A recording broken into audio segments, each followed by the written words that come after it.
let's get to the action of the interview. Let's get to the real questions about your future, about your present. I want to start off with simple fight. You against Sive Nontshinga. I thought that was one of the best fights I've seen in a very, very long time. He had started the fight really well, and you had come back in the fight and finished the fight really well. Talk us through that day, your experience. How do you see it now? Sive Nontshinga, I grew up watching Sive Nontshinga. He's been good. He used to be my role model when I was growing up, but I didn't know that someday I'll fight him. But it was tough. I don't want to lie. It was tough, but I was ready. I was ready. You're also the first man to stop him as well. I mean, we've had guys, Simpiwe Konko, Heki Butler, who have fought him previously. They'd beaten him, but they hadn't stopped him before. So in doing that, do you think you made a statement? Yes, I've made a huge statement because he hasn't been knocked for the whole of his career. So yeah, that's a huge one. I know that groups on Facebook always push for fights. They're always saying, Sive must fight this guy, he must fight that guy. Do you read a lot of that stuff and think, okay, I can do that? Or do you think, okay, I appreciate that the fans are talking big, but you know what, I've got to build my career first? Yes, I just I just want to build my career first. Then after that, I can fight anyone. Whenever I'm ready, I'll just fight anyone. Yeah, I know that you're a special boxer. I've said it many times. I've actually said that I've said that you're the prospect of the year. I highly believe that. If you don't win it at the BSA Awards, I don't know what's going on. So I put you in that sort of category. When it comes to other prospects, who else do you like? Luyanda Ndwanambe. Also Lusizo Manzana. The reason why I'm choosing the two, it's only because of I've worked with the two, and they are the hard workers, and they know what they want in the sport of boxing. I see your promoter says no, not prospect hate, no way. I know your promoter's pushing for you to be the boxer of the year, but here's my belief, right? I believe there's no other man than Maurizio Mthalane to win it this year. And that's just my beliefs. What do you think? Maurizio Mthalane is the best. We can't take it away from him. We can't take it away from him, but we don't know. We just don't. Yeah, I mean, look at it. If you think about it, I mean, Maurizio's been due. I mean, he's defended his IBF world title 3 times. I don't think you can take that away from him. And I know that your fans will support you no matter what. But I just don't see any other person, in my eyes, at least. As you were talking about Morote, I was just going to agree with you that yes, he's the best. Let me read some of the comments here. Boxer of the year last year, he was nominated. I understand. Yeah, I understand he was nominated as prospect, but you can be nominated twice. I think you still fall in that category. You got 9 fights, 9 wins by knockouts. So I still believe you fall into that category. 100% knockout record for your weight division almost sounds impossible. How do you do it? Like, to be honest, there's no other way to do it rather than staying in the gym. You have to work. You have to trust your team. You have to give it best all the time. You have to be faithful. You have to be strong. Yeah, someday maybe I'll go overseas and fight there. There will be no Orient. So you have to have a team spirit in yourself. Let's talk about team spirit. I agree with you there. I mean, it takes more than just one person to make things happen. And you've been with Rumble Africa this entire time, and they've built you into a guy that they can market, and you delivering on that front. What's your relationship like with Rumble Africa Promotions?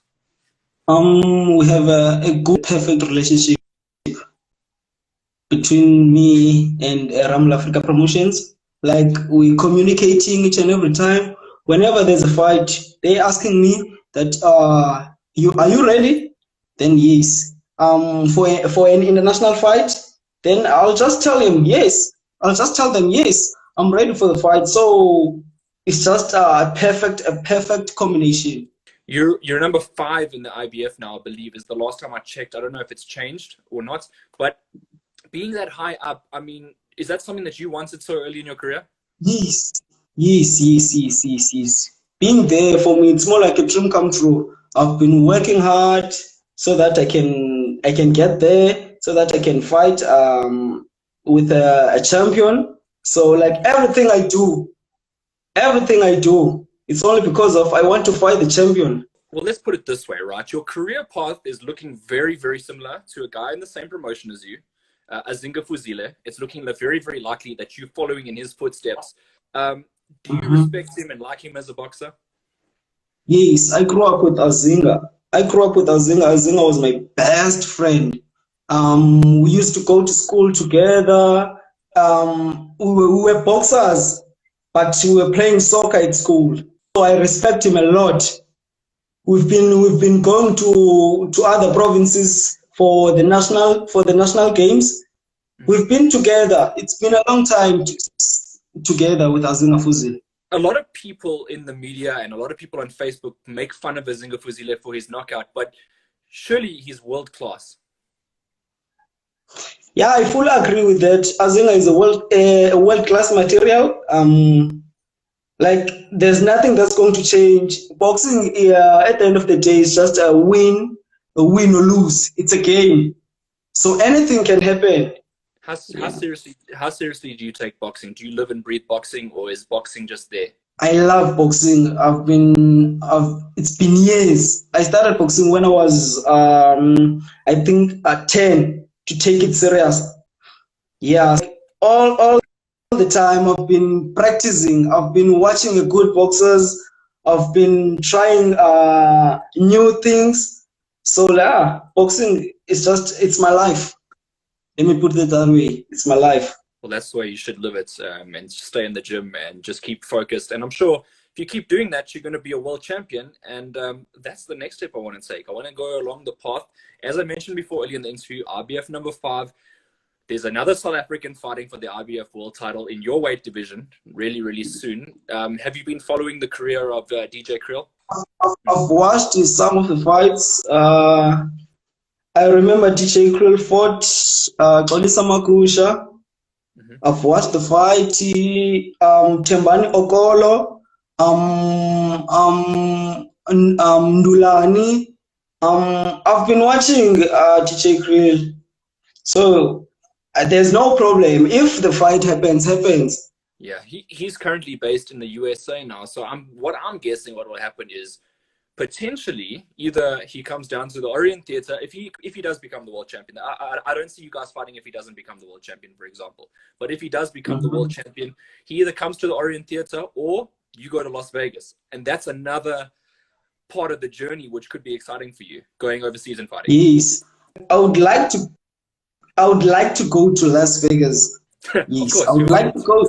I would like to go there. I think to make a name for yourself in the world, obviously you stay here, and I believe that you're in the right place to be able to go and do things. As you saw, Azinga is a good example of it from Rumble Africa, getting the opportunity to fight someone like Rakimov, who was an expensive acquisition to bring out to South Africa. In saying that, if you could choose right now, you say you would go to Las Vegas instead of fighting at home for the title? For now, if the fight happens right now, let me say I'll go for Orient Theatre, because that's where I'm 100% sure that all the fans are behind me. All right, and now the exciting part is if you got in the ring with Deejay Kriel, looking at him at the moment, looking at you at the moment, let's just say it happens in 2 fights' time. That looks like it's the trajectory of the matter. How do you think that fight would go? I'd KO early, but I believe in myself. That's all I can say. That's why I'm saying all of this, not because of I'm disrespecting Deejay Kriel or no, he's a true warrior. I'm not doing that. It's just that I believe in myself. So yeah, I'd win the fight. Well, I mean, it's good to have that confidence as well. A few people as well, I've just been picking up on Facebook comments are saying it's too early for you. And I want to get your comments on that. They've said, if you remember, they've said that when I was fighting CEO, even in my last fight when I was fighting Ivan Soriano. So like if you believe in yourself, you need to work hard. You need to convince people that you are not the like you are not the thing that they think that you are. You are strong. You are like you don't have to listen to people all the time. If you believe in yourself that you can pull through, you can do it. So why not? You have to go for it. So here's another angle that I'm looking at it from, right? So at Rumble Africa Promotions, there's a lot of stars from the Eastern Cape. You're one of them. There's a lot of undefeated guys, a lot of guys that are really doing something. Do you feel under pressure to outperform some of the other guys when you're on the same card, or does it not even play in your mind? No, I don't feel any pressure. Like I'm still young. There's no rush. I'm on my own lane. So like I don't feel any pressure. And I want to get into your mindset now, because being young, being undefeated, there either can be a lot of pressure on you, or you can just take it in your stride. And here's the parts where it gets complicated.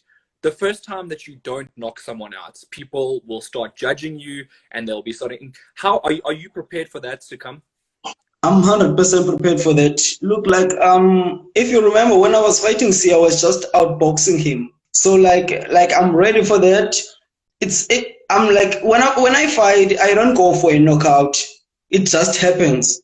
Yes, it depends on the opponent. So it just happens. Another journalist saying, funny, I asked Kriel about that fight. So Cyril, tell us what Deejay Kriel said about that fight. That would be very interesting. In fact, I'll also do an interview with DJ and see what he has to say about Sive, because I didn't actually ask him about you, and I should have asked him about you, but that interview never went up, unfortunately. So anyway, I mean, I think that could be a nice fight for the future. We can build up the media hype for that one, and I'm sure you're going to stick to your guns and say that you're going to knock DJ out, which I'm sure you're confident in doing so.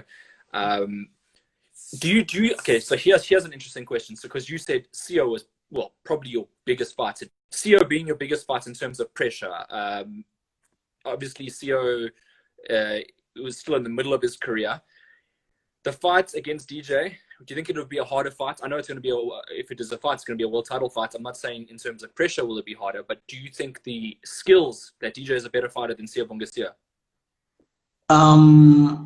Yeah, because DJ, I've watched DJ. As I said, DJ can box, also he can fight. So yeah. So you say you knock him out, right? And I'm trying to figure out in the fight whether you're thinking it's going to be a walkover knockout, or if it's going to be one of those you're going to get in the trenches knockout, like you're going to stick there right till the end. It's not going to be a walkover. It's going to be a tough one. But as I believe on my abilities, so like I know that I can take him out. If you were the promoter, and I see your promoters in the room, but I'm going to quickly put you in her shoes, and I'm going to say, what do you want to do next? I would like to fight another international fight, so that I can be ready before the elimination. If the elimination comes, I would like to have another fight, then after go for an elimination or world title. Do you think, though, I mean, with the whole like COVID thing, you'd have to fight someone else from South Africa, or do you think you'll be able to fight him from overseas? I would like to fight a boxer from coming from outside.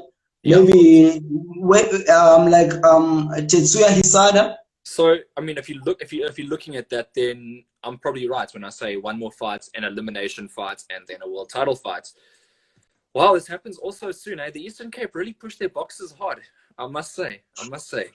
We're looking at, like, for example, other provinces where they take like 20 fights and like, you know, to get into world title contention. Do you who does it right? Do you think the Eastern Cape does it better than other provinces in terms of pushing their boxers? Look, like judging from myself, I'm in the Eastern Cape, so like everything is going well on my side. So like I would say Eastern Cape is a better place to be. Okay. Because judging from me, because like there's nothing that doesn't happen that I want here in the Eastern Cape. Yeah. So like judging from me, I would say it's the best place to be. Here's a scenario I want to paint for you. Deejay Kriel was offered a fight in the Philippines, and he turned down the fight. Would you have taken that fight or not? I would have done that if I was given an opportunity, because ever since I fought, ever since I've been on the gym,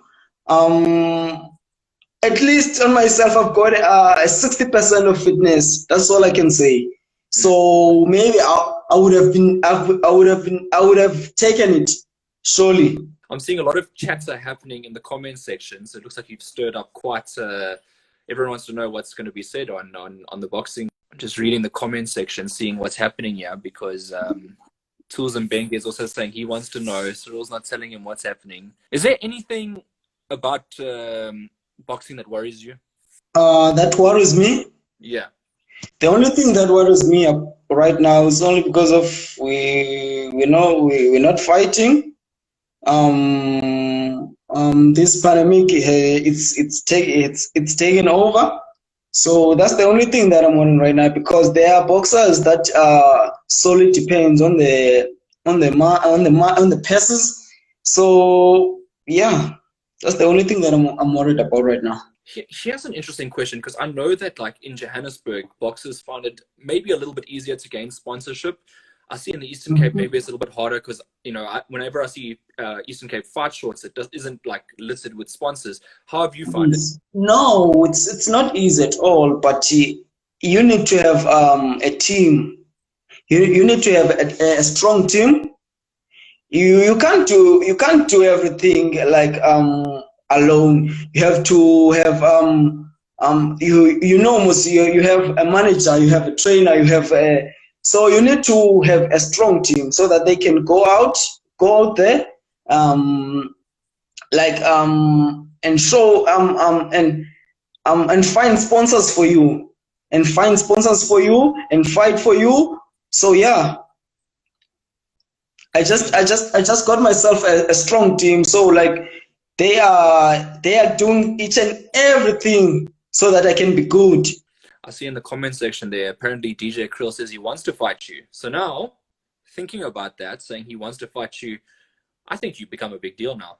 Yes, I said you're going to become the prospect of the year, which I believe in. Obviously, your professor disagrees with me, but I believe let's give you the award for that and move forward. The fact that he said he wants to fight you now, what are your thoughts? I would like to fight him. I'm not scared of him. Like anytime, any place. I'm not scared of him. So, and I would like to fight him too. Yes. What do you think is good about him? It's just that maybe it's his height only. Nothing at all. Just the height only. Yes, because he's taller than me. That's all. It's only because of he's taller than me. Otherwise, nothing at all. I can adjust. Even if I'm in big trouble, I can adjust and find a way. Your promoter is saying she likes your gold tooth. Okay, actually, what happened? Why do you have a gold tooth? When I grew up, I was once a model at school. So like we used to be like dress nice and be fresh all the time. So there's another guy that he was doing the modeling too. I grew up loving him. So like I told myself, like one day I'd have a gold tooth for myself. Okay, a question from the comment section here saying, Hayden, please ask what lessons you learned from the Serrano fight. So what lessons did you learn from that fight?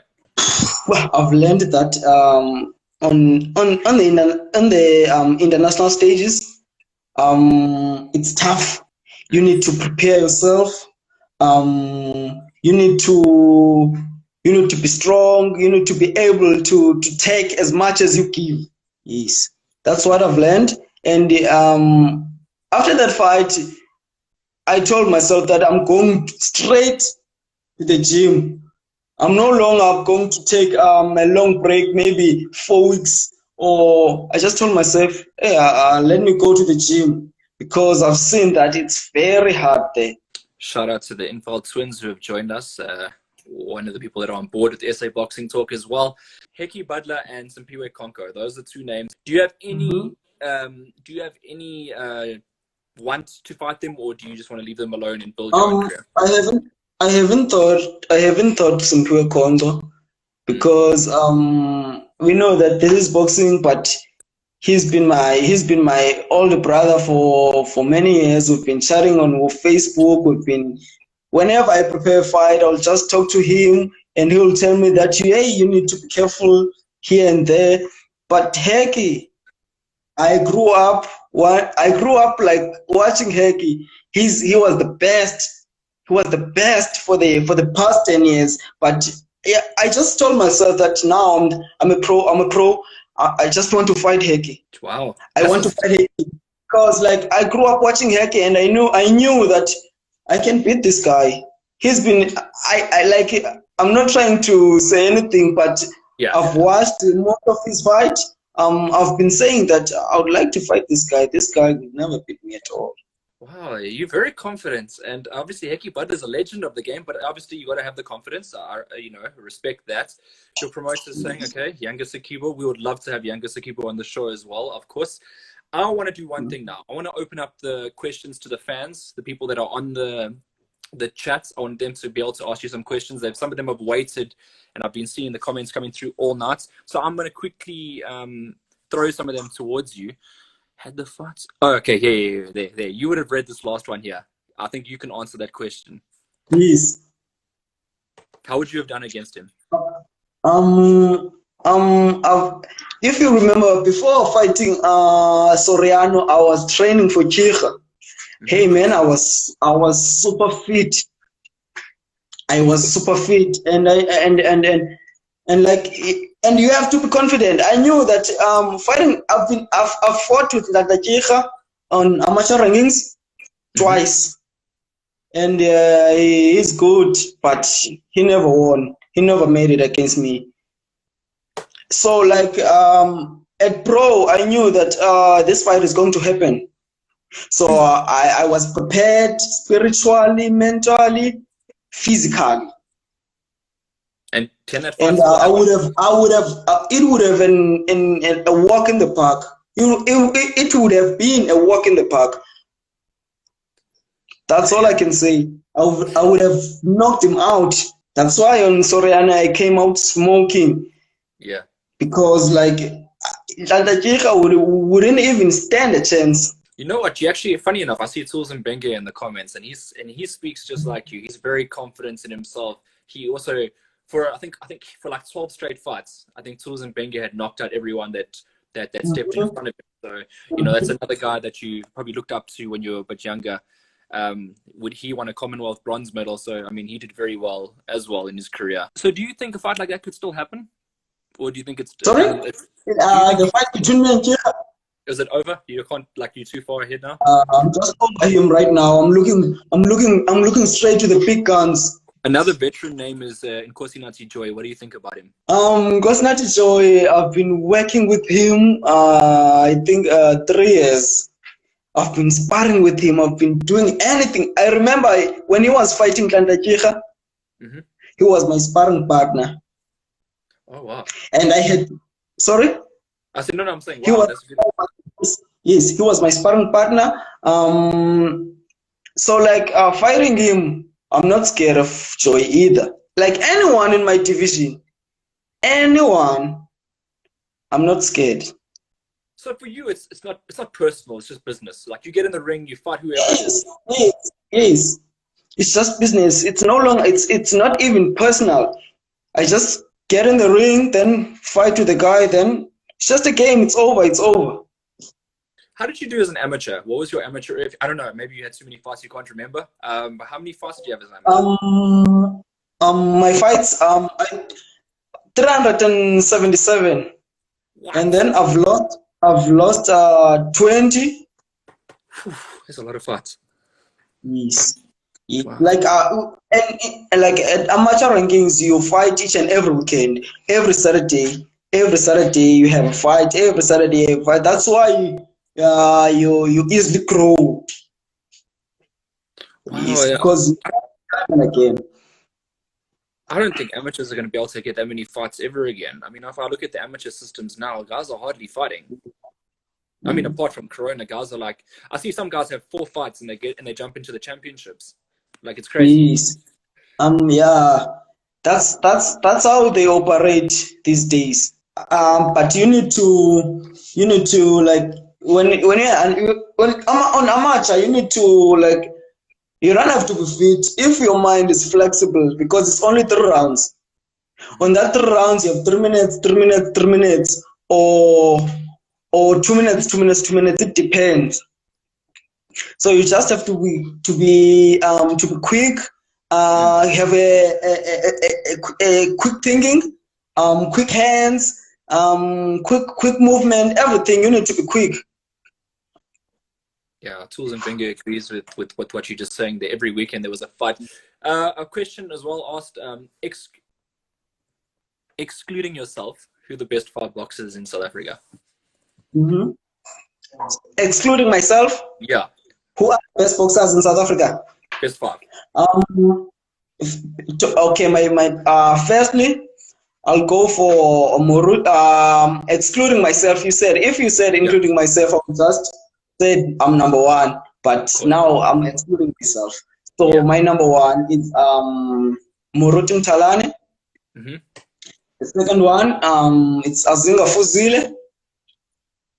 The third one, it's Luyanda Ndranambi, and the fourth one will be Younger Stable, and the last one will be Lusizo Manzana. All right.